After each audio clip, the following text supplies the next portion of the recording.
काऊन रे कुत्र्या, तू मला नेहमी शाळेत जाताना पाहतेस. तुला लासरम आहे का नाही? तिच्या बापानं तिच्या मायानं असं संस्कार दिले. हे कुत्रीचे हिसाबानं बोल. मी तुला केव्हा बघितलं? तुझ्याकडे कधी पाहिलो मी? माझी नजर लई पतली आहे. मी असा मार मारीन ना 15 दिवस पुरा सुजवून देईन तुझा.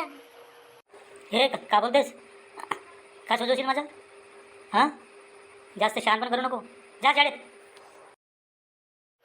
तसं नाही रे, तो आमच्या गावचा होता ना मुलगा, तो गोमिया, म्हणून त्याचा बोलावं लागला. बोलाव जे चांगले बोल. प्रेम करतेस का सांग.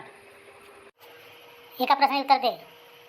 ऐक, उतानावर उबळा कावरे घोबळा. पुन्हा नाही, उतानावर उबळा कावरे घोबळा याचे उत्तर देशील तर नंतर मी तुला सांगते.